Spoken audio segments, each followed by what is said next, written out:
Comes to teaching golf, I always like simplicity. We can really complicate things here, and one of the simplest things we use is a tee. And obviously we use it to tee up our golf ball, but sometimes, especially in a pinch, if I don't have some of my teaching aids with me and I've got a pocket full of tees, we'll use them to help people with their swing path. For instance, over here, you can see we've got a tee a little to the outside of the ball and a little to the inside.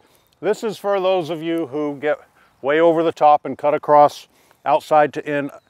You'd be amazed how many people actually hit all three of those objects down there, both tees and the golf ball. So this is to encourage a little more of an inside path to the ball, keep things from getting over that way.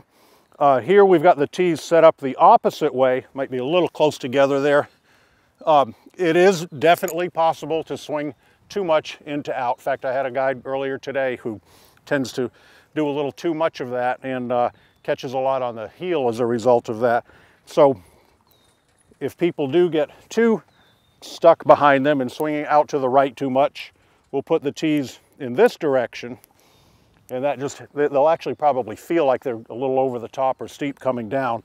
They're really not. As we all know, what we feel we're doing and what we're really doing are very rarely the same. So that helps to create a gate to get too much into out.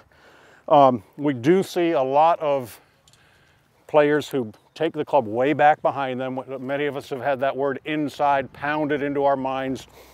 So we get it way back in here, and then as a result, we feel the urge to bring it back over this way to get it back on plane, and most of the time we go too far over. So this is just one tee on the target line with a pointy end that way, and then another one on kind of an inside track with the pointy end toward the ball. So the idea is to take it back more along the target line a little bit longer, and then maybe have a feeling of shallowing a little bit and then bringing it along this tee right here. So it ends up, the loop we see so much is in and over. It's a feeling of going out and under, but it's really not so much making an opposite loop as it is just getting rid of the initial loop. And then lastly, that's lastly today. I've got tons more of these. The hosel rocket, when we hit it off the hosel of the club, the shank.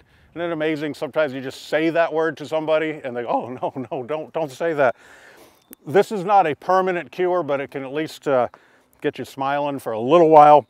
What we do is just set up a tee on the inside of the ball and tell the player to try to aim more for the tee. Of course, if they've been hitting on the heel all the time, that helps them find the center of the club face. Again, not a permanent cure, but it's kind of a quick fix for at least what's going on that day. So tees can come in really handy.